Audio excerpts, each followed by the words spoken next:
هي وحدة وهي تنتين وهي 3 وهي 4 بيتزا بالحجم العائلي من كيلو طحين واحد. رح نملى البيت خير وبركة. ومش اي بيتزا، هاي بيتزا الامهات، البيتزا اللي تربينا عليها. تقولي لي بيتزا ايطالي ولا تقولي لي بيتزا بالاطراف المحشية، احنا تربينا على هاي وهي اطيب بيتزا. احبائي كالعادة خلينا ننزل على التعليقات نصلي على الرسول اكسب اجر انا وانتو. اوعوا تكونوا لسه ما صليتوا على النبي، والله العظيم هي اصلا ماشيه ببركه الصلاه على الرسول. اللهم صل وسلم وبارك عليك يا حبيبي يا رسول الله. بتمنى تضغطوا لايك لهذا الفيديو لحتى دائما جديد الصفحه يوصلكم مني اول باول. نقول بسم الله ونبلش بمهرجان البيتزا. في البداية وكيف ما عم بتشوفوا معي عندي هون نص كوب من المي الدافية، رح أضيف لها نص معلقة صغيرة من السكر ومعلقة كبيرة مليانة من الخميرة الفورية أي ما يعادل 16 جرام. بدمج كل هاي المكونات مع بعض وبغطيه وبسيبه على جنب شي 7 دقائق 8 دقائق. عندي هون كيلو واحد من الطحين، بضيف له معلقة كبيرة مليانة من البيكنج باودر ومعلقة صغيرة مليانة من الملح. أيضا بدمجهم مع بعض وبضيف عليهم معلقتين كبار من اللبن الزبادي. رح أستخدم زيت الزيتون، ولكن لو مش متاح عندكم زيت زيتون إذا بتقدروا تستخدموا الزيت النباتي. أنا استخدمت ما يقارب ربع كوب. بدمج كل هاي المكونات مع بعض ومباشرة رح أضيف عليهم الخميرة بعد ما تأكدت إنها تفاعلت معي تماما. أنا مش كتير بحب أضيف الخميرة فورية مباشرة على الطحين، لازم أتأكد إنها عندي فعالة 100%. بعد ما اندمجت عندي كل المكونات مع بعض رح أبدأ أعجن بالحليب الدافي. أنا مستخدمة حليب طازج، ولكن لو مش متاح عندك فيكي أكيد إنك تستخدمي المي، وممكن تحطي حليب مجفف على الطحين برضه بيمشي الحال. ما رح أعطيكي مقدار السوائل لأنه كل طحين عن نوع بيختلف. أنا تقريبا أخذ معي 2 كوب، ممكن ياخد معك كوب ونص أو 2 كوب ونص حسب نوع الطحين اللي أنتوا عم تستخدموه. المهم ضلوا اعجنوا فيها لتتكون عندك عجين ما بتلزق بإيدك تمام، وبنفس الوقت طرية ومو ناشفة أبدا. حطيتها بطبق دهنته بشوي من زيت الزيتون وبغطيها وبتركها لتختمر للوقت المناسب. الشتاء ممكن تاخد معك من ساعة لساعة ونص، وبالصيف ما بتاخد ممكن نص ساعة. المهم حطيها بمكان دافي. رفعت طنجرتي على النار وضفت 3 معالق من زيت الزيتون وسنين من الثوم أنا قطعتهم لشرحات. بعد ما قلبت الثوم وما أخذ معي لون أبدا، يا دوبك دقيقة واحدة بس، ضفت معلقة كبيرة مليانة من صلصة البندورة وبقلبها مع الثوم أيضا لمدة دقيقة. رح أضيف معلقة صغيرة مليانة من بودرة بصل ومعلقة صغيرة مليانة من بودرة ثوم. بشوحهم شوي سوا وبضيف عليهم الملح والفلفل الأسود، وكل هذا وحرارة الغاز بتكون عندي على أدنى درجة حرارة. ننتبه ما نعلي الغاز أبدا، بدي تحصلوا على صلصة بيتزا ولا أطيب من هيك. رح أضيف عليهم 4 حبات كبار أو 5 متوسطة الحجم من البندورة، أنا قشرتها وقطعتها لمكعبات.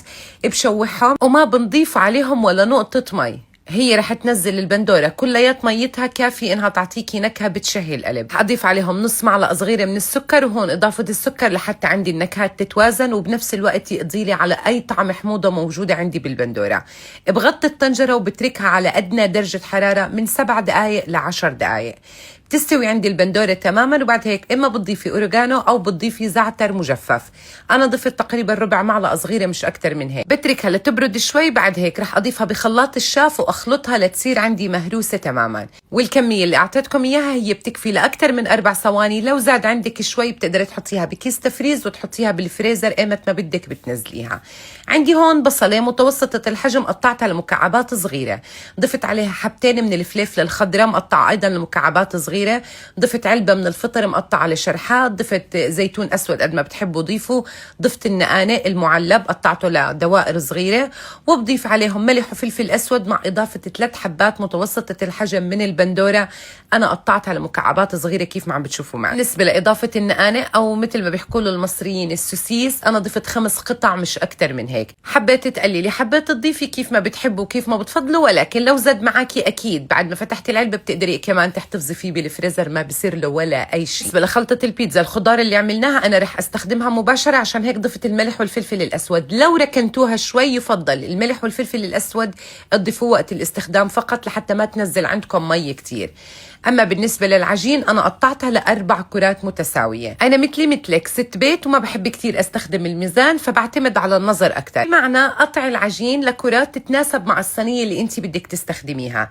دهنت الصينيه بالزيت، معلقه واحده فقط من الزيت، وبرش لها رشه بسيطه من السميد الخشن او الوسط تمام. وكيف ما عم بتشوفوا الصينيه عندي غير لاصقه اكيد. وبعد ما فردتها بايدي مش مستخدم النشابه ابدا تمام، يكون عندي السمك لا كتير سميك ولا كتير رقيق. خزقوها بالشوكه البيتزا كلياتها خزقوها، بعد هيك ادهنوها بالصلصة. طبعا احنا بنخزقها لحتى ما تنتفخ عنا زيادة عن اللزوم.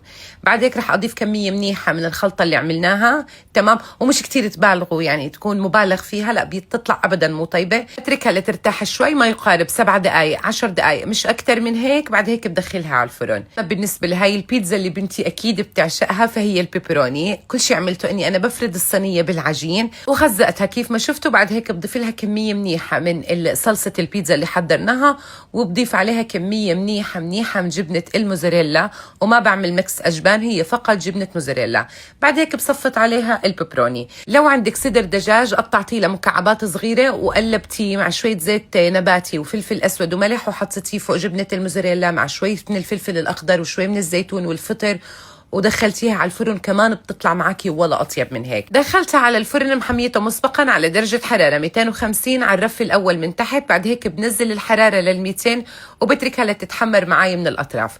بعد ما تحمرت معي بطلعها وبحط لها جبنة موزاريلا وبشغل عليها الشواي من فوق. يا دوبك بتدوب معي البيتزا وبطلعها على طول.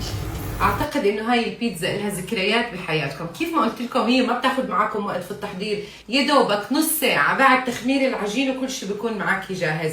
وكيف ما شفتوا بمكونات جدا بسيطه طلعنا بمهرجان من البيتزا. شوفوا بسم الله ما شاء الله، بسم الله الرحمن الرحيم.